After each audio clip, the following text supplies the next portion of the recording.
been said time gives poetry to a battlefield, and after Fidel Castro's 36 years, one of the Cold War's great battlegrounds dances in sighs like a magnificent poem, full of sadness, beauty, generosity, fear.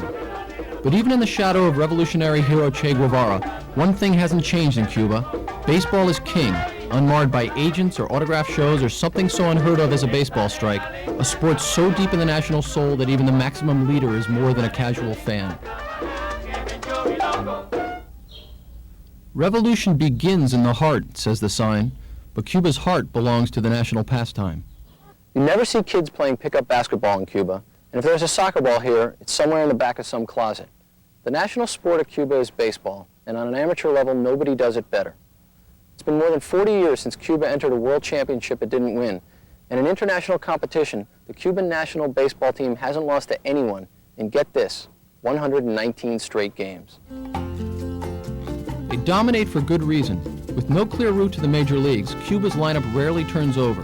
The players have far more experience than other amateurs and treat each competition like the World Series. But the question remains, just how good are they? One measure may be third baseman Omar Linares, the man considered the best amateur player in the world.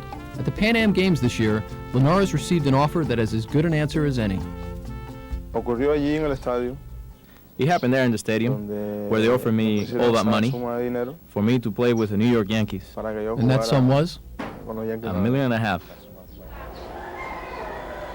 It has to make a ball player think.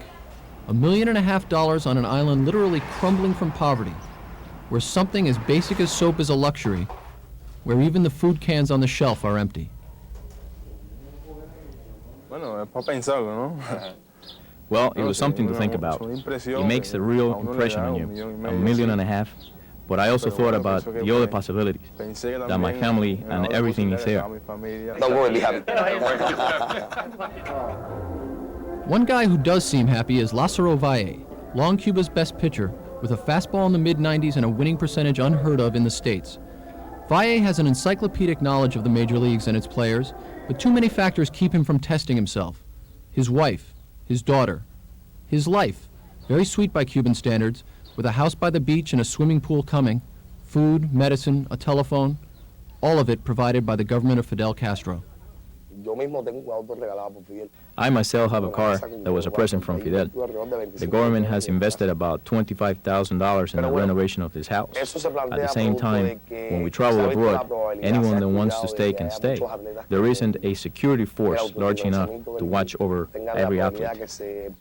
Lazaro Valle is a 20-game winner in the major leagues. You should know, in 1991, Rene Arocha became the first and best Cuban ball player ever to defect, leaving his young daughter in Havana during a stopover in Miami. From there, he rose quickly through the minor leagues and joined the St. Louis Cardinals. I didn't like the system.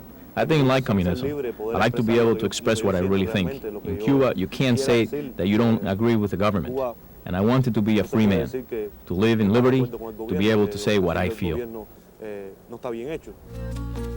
Separated by political circumstance, these men are still best friends. But even though Arocha is free and well paid for it, for him Cuba is still home. If the system changes today, tomorrow I'm on the first plane to Cuba. And Linares, a true believer who once was a deputy in the National Assembly, will be waiting for him. I am a product of this revolution, which formed me and raised me. And I think it would be better to go on in the vanguard of all these sportsmen who have won Olympic medals the way we have. Some are tired of waiting for the system to change. At the 1993 Caribbean Games in Puerto Rico, 40 Cuban athletes followed Arocha's lead. But baseball players, who travel often, have more opportunity and motive. And each time the team returns home, their families are never sure who will and who won't step off the plane. When the time comes to greet them at the airport, among us, of course, let's call it a woman thing, we say to each other, will they all be coming back? Will it be the full team? Will one of them have deserted? And then the airplane arrives and their emergence is a surprise. Well, I say I'm never going to desert. But sometimes I have also said, damn, I'm not going to lose this ball game. And I've lost.